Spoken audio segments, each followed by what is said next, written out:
Got another project here. I made a trade with a kid who's like 15 years old, and he's collecting this kind of stuff up. But anyway, this is an old post drill, blacksmith's post drill. Gets bolted onto the beam off these lugs right here, and we're missing quite a few pieces. There's supposed to be a flywheel that goes on here, and up here there's a crank that moves the elevation, and then through this here there's a square hole in this, and there's a handle that goes here, and that's how you crank the machine. What else is missing? Okay, so off of this boss right here, you can see right here there's a lobe, there's an eccentric on here, and as that eccentric comes by, it moves a little rocker, and on the top of the hand wheel on the top there's a little ratchet mechanism. So as you're cranking, it's feeding down. So you know this thing's there's a patent date here on the chuck, but I'm pretty sure that applies only to the chuck. It was 1907, so we know this has got to have been built after 1907. You know, within 20 years probably of that or something. Anyway, so we got to find some parts, right? So anyway, I went over to a buddy of mine's house, and I know that he had several of these. So we went to digging around. I mean, we spent all day out there looking to find stuff. And one of them had this hand wheel here on it, and you could see the teeth that are cast in. They're just cast, these aren't machined. So the only machine work that was done on this piece here is on the bottom. It's been surfaced. They faced it, and then they made that bore. And I guess they cut the threads for this too. This handle is wrong. It should be much taller, probably like that. Anyway, so we found that, and that's pretty close, but the bore on this is a little bit bigger than this because it came off of a bigger model. But we measured all of them that he had, and I mean, they were within 1/8 of an inch. So we're gonna figure a way to make this into a pattern because he wants his part back. And then what else were we missing here? Oh, the flywheel. So we were looking all over the place for a flywheel, and then son of a gun, here's the flywheel. That goes back here on the back side, and this seems to be pretty much the exact right one, except it's got this, you know, crank knob on here, and on this particular model it wouldn't have had that. I'm sure I've seen some other ones on YouTube that had the crank just right on the flywheel. That's a pretty hefty piece of metal right there. But anyways, that's exactly right. In fact, the bore is even right. All the ones we looked at, they didn't have the right flywheel. This is 12 inch. The other ones were all like 14. And then the last thing, he goes, hey, hang on a minute. So we walked back into his shop, and there it was hanging on the wall. Didn't even have to take it off or anything. So we're going to turn that into a pattern. Make one of those. The other thing, what else are we missing here? Oh, yeah. Right here. Okay, got this nut. So I could take this apart and get it off there. This nut's kind of a little bit messed up. I may have to make another one. We've got a little piece of leather, and then that sits down inside of here, right? But on top of that, this piece here slips into there, right? If we take it out, there should be a keeper right here, kind of a washer sort of a thing with just a slot cut in it. So that's missing, and we'll have to. That thing's so hard to put on there. I'm just going to do that off camera. Anyway, so we'll have to make one of those, and this piece right here, this is on it, but I think it's wrong. All the ones that I've seen pictures of and on YouTube, all over the internet, even all the ones at my buddy's house, they ain't this long. This thing is really, really long. Okay, so this thing is actually supposed to fit in here to this direction, and then the hand wheel slips over it like this, right? So now this piece is kind of captive on that collar, and then the threads are only up here in maybe an inch or so, or inch and a half of them.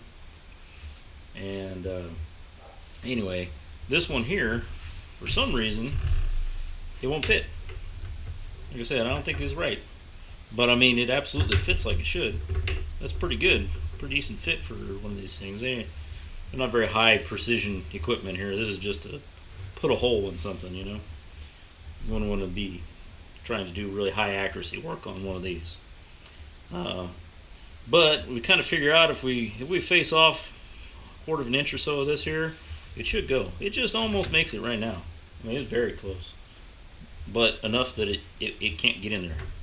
No way. No matter how you wheel it around, it won't go in. So we're gonna have to modify that a little bit. This nut, you can see it's all been beat on from them dropping the quill and smacking into this casting here, or maybe you've just been riding on it that long that it's worn that way. And I don't know that it's really supposed to have this big flange like that. I think that's gotten rolled over. It seems like most of them are a little bit longer and straight, so like they started with a piece of hex bar and just machined it round and then did all the internal threading and all that work in there on it. Anyway, so we got that. The shaft and this piece here, the shaft can come out pretty easily. That hole's not supposed to be in that shaft. I think somebody had converted this thing to run on electric. It's really oily. I cleaned it all up and oiled it a little while back. This end of this shaft is, I don't know, it's maybe undersized a little bit. I'll have to look into it and see if it's actually still good. The shafts where it was inside the castings are all still pretty good. It was a little bit gummy when I first got it, but you know, it runs as good as you would ever expect one of these to run. So I'm gonna have to do a little bit of fabricating and repair work, pattern making, and we should have this thing back up and running. So I'm hoping maybe it cost me less than $150 for all the casting work, and do all my own machine shop work, so that'll save me a lot of money. Oh, we also had all these right here too. These are all the original carriage bolts that hold it onto, I think it goes on like a 2x6 or something like that. So these things are always mounted onto a 2x6, and then you mount that onto your beam. And the flywheel, actually, I couldn't stand it on the table here and have these things sit flat with that flywheel on there. It actually hangs a little bit, not completely past the depth of a 2x6. So, anyway, we'll be starting this project here pretty quick, I think. Okay, so here's our first challenge. The little arm that ratchets this piece here, I don't have an example of it. Not one that's exactly like it, although I've seen several of them on the internet. But I'm going to have to sort of come up with my own, at least temporarily, unless I can find one to borrow, and then I can make a reproduction of it. But so the problem here, this hand wheel, I need to put this onto the machine so that I can kind of work out the geometry of that arm. But obviously we got a problem here, right? It's a little sloppy. This one came off of a larger model drill, and it has a larger part here on that one. So we need to make a little bushing to go in here. So this ain't a picky part. It's just temporary, just so I can work out my alignment. I will have to make a little plug to go in here, probably with some core prints, so that when we make a casting, we can, bore it out to the proper size that I need. Then we can take that out, and my buddy can have his part back unmolested. So anyway, what I found here, this is an 1.25" threaded PVC pipe fitting. Right, it's just a plug. But on the inside here, this is 1.25" national pipe thread. But I mean, if you measure it to the major diameter here, let's see what it shows. It's about 1 5/8". Well, that's not bad, because I need 1.5 inches. It might leave just a little whisker of these threads. It might clean up all the way to be a solid piece, but it really don't matter. Like I say, this is just going to be a spacer in there. So that works out pretty good. And then for this here, well, you don't slip in there, so we know we're smaller there. Here we're, find the parting line. Yeah, it's about 1.1 inches. So for like, I don't know, $1.50 or something, that'll actually make a pretty good part to make a spacer. So put it here in the lathe. I think I still need, oh yeah, I gotta reset up my, what do you call it there? My change gears are still set up for doing threading. I did some threading the other day. I should, let's see. Well, we'll cut for right now. I'll get this piece all set up in there and sort of running true, or as true as I can. Well, it's nice that it's got a hex here that I can grab with this 3-jaw chuck. Oh boy, I didn't even get it in there right. What the heck to do?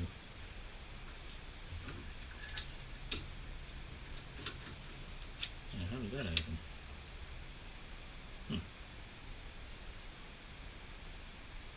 Actually, we've got some letters and stuff on here. Well, anyway, I'll clean this thing up, I'll get it mounted, and we'll be back. Okay, well, we're going to try out the Noga mount here.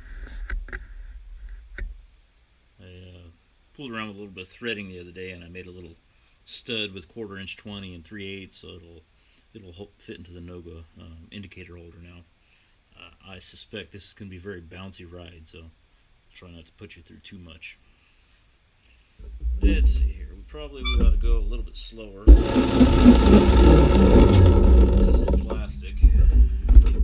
Drop it down here and see how that looks.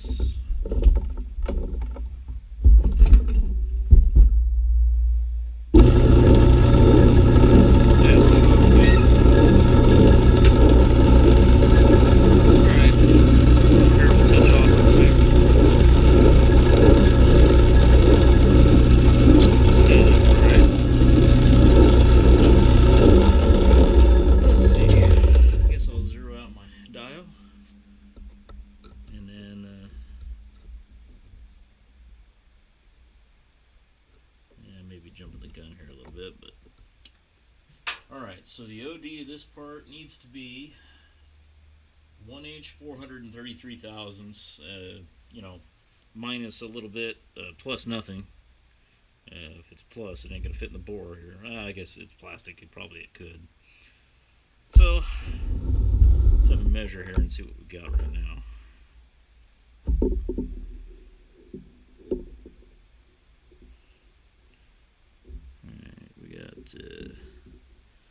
What is that?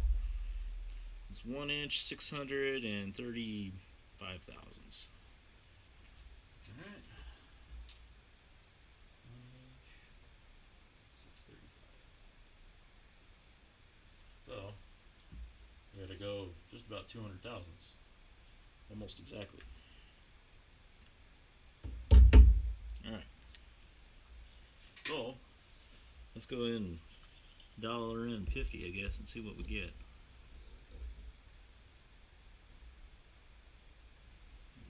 The dial is not very tight here. There we go. Alright. 40, 50 thousandths. And then none of this is super picky, so just gonna feed by hand. Right now the power feed is still set up.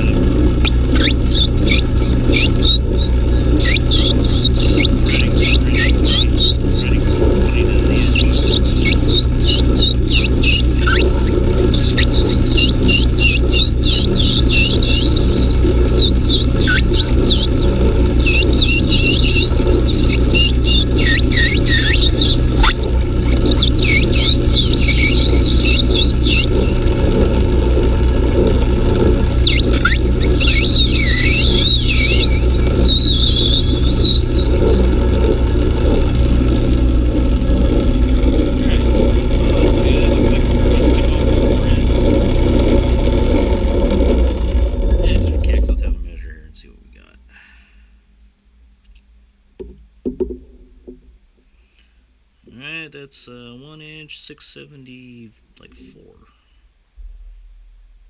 Excuse me, 474. So, oh boy, I forgot. Every thou I dial in here takes off 2, so that was a 100,000ths cut. I guess we just took. Alright, it better be careful here. It seemed like it liked that speed. Alright, 472.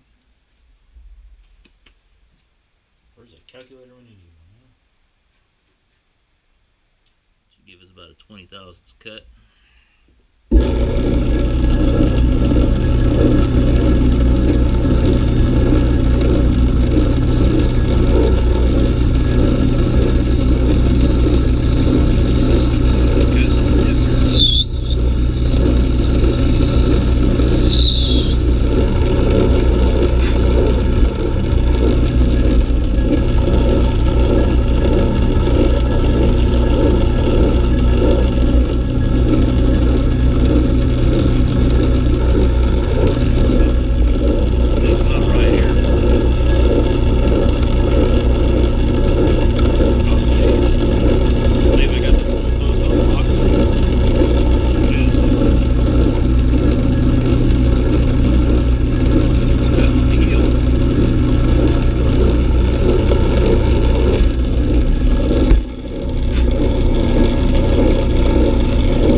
Machinists here right now.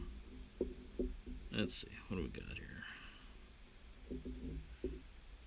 1 inch, 452.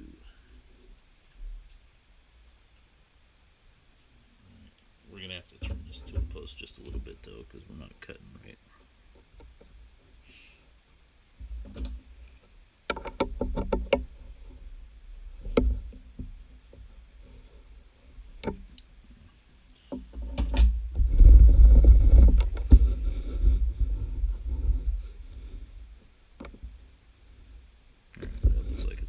Tip now.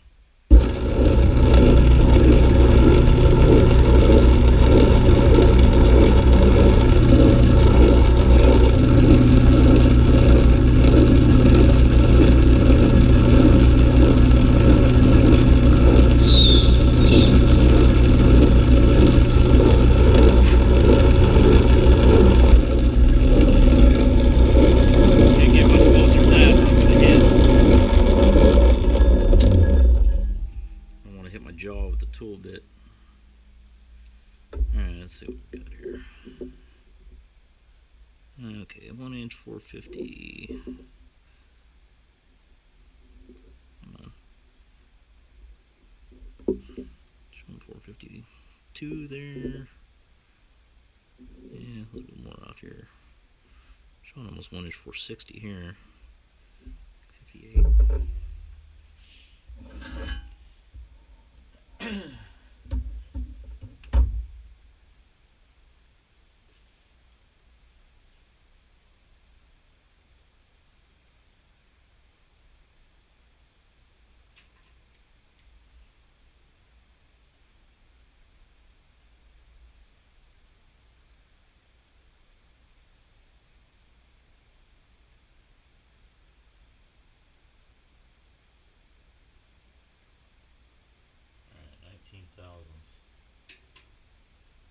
Go. So I'm going to dial in 5 if I can read my dials.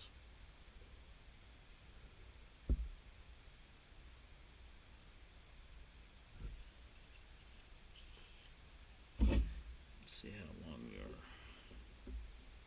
Yeah, we got about 3/4. This thing is, I think, 1 inch. Yeah, it's 1 inch. But that's alright. Doesn't matter. Just an aid per line.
All right, 1" 440. Huh? Is that what it was? 1" 441. Well, that's still a little big. Let's have a look and see how this fits. Just for kicks.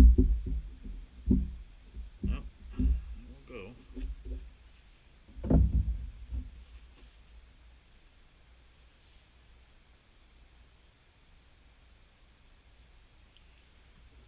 That one another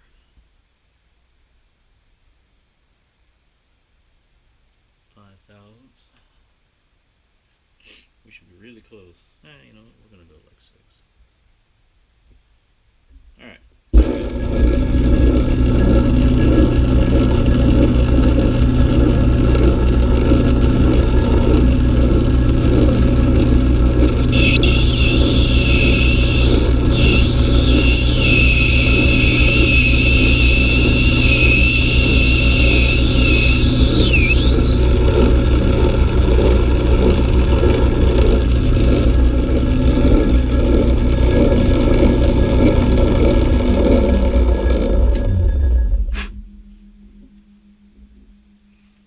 Seems like it likes a little bit higher feed rate.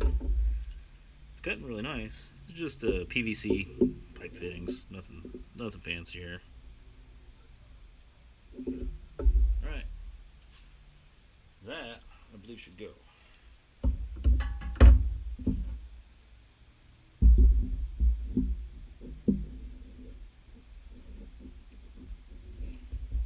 Yeah, we can go with a little bit more clearance than that.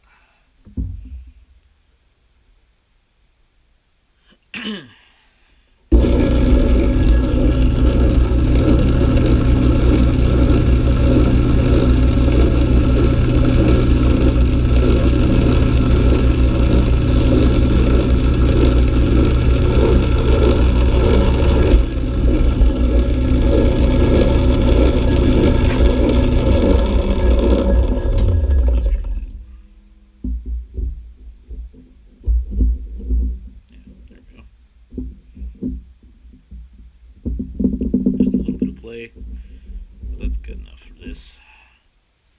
Well, sure makes it look ugly though. Alright. Move this compound here. Throw a chamfer on it. Don't have to bang the camera around too much.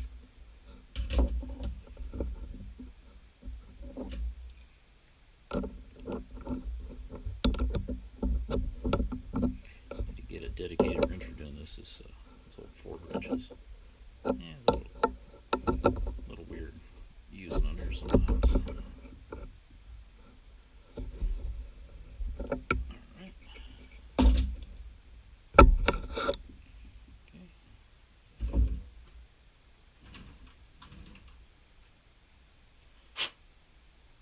It's nice having these extra tool blocks.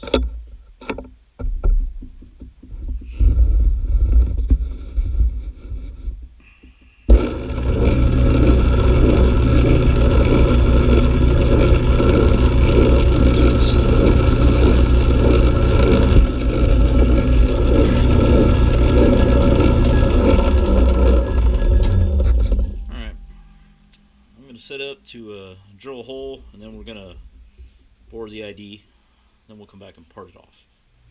Alright, let's get the just a little slop in the travel there. Alright, so we'll center drill this here, and we'll drill it out and see if I can fit this boring bar in there.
bar. It's not going to start. Well, alright. Let me pause and see if I got a smaller bar I can put in here. I don't know if I'm going to have one. Alright, well, as luck would have it, I do have another one here.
We need to have 1 inch 251 thousandths plus a little bit minus nothing. Right, back this up.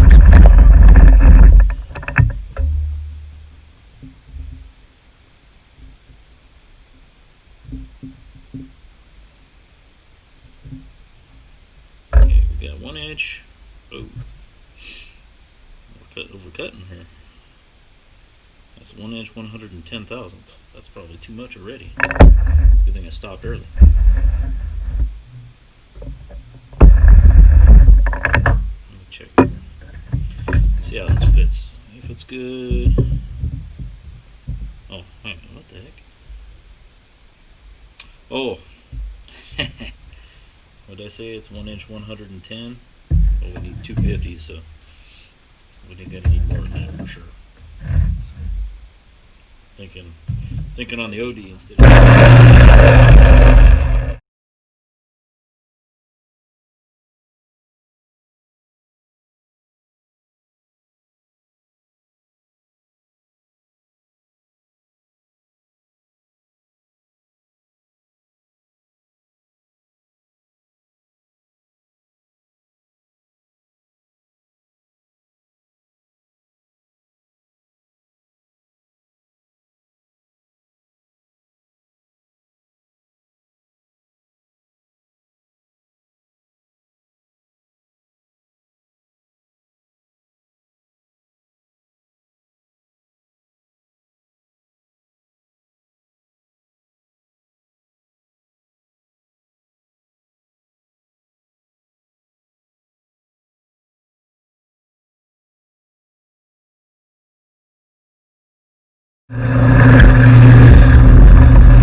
see here if this will fit in here.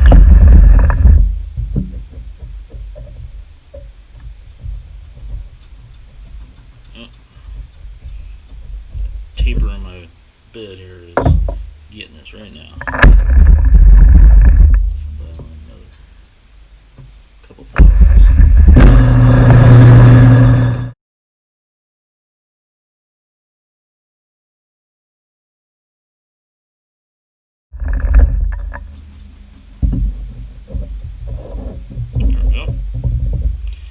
Good. Alright. I had a little boo-boo off camera. I don't know if you guys can see it here. Trying to be fancy, and I was wanting to put a chamfer on there because I don't know, forgot to do it, I guess. But I was trying to move the Z-axis and the X-axis just to throw a quick little chamfer on there, and I ended up cutting a spiral in here instead of cutting the chamfer. So, you know, don't be lazy, I guess, the moral of the story. Just change the tool. Anyway, right, so let's get the bowling bar off of here.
anyway, so I'll just try to get as much as I can.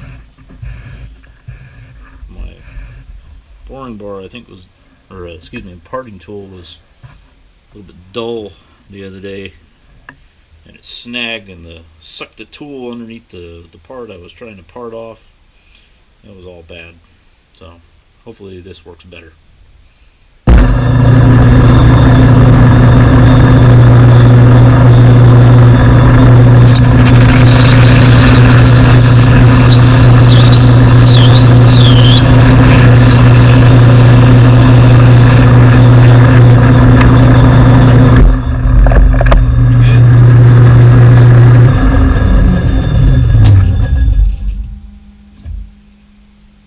If I can find the piece, where to go to? Oh, of course. Need to plug that hole. Everything likes to fall underneath the foot. This thing. Oh boy. Why do they make such little holes where you can't get into? There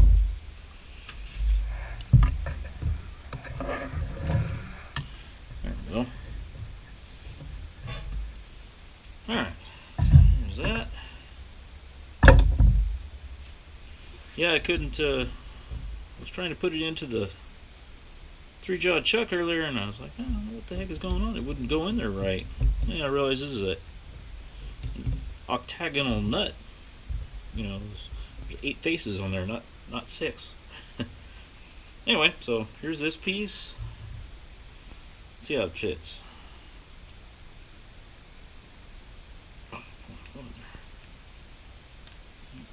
I'm going to go from that. So there's a bunch of junk on the outside, I think. Alright. Slips into there easy enough.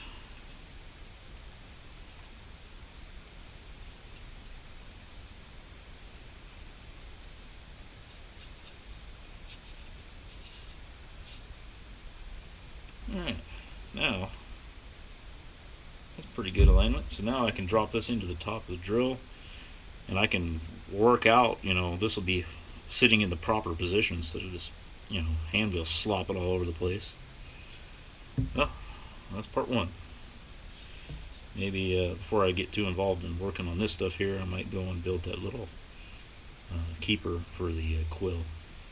Alright, that's it for this part.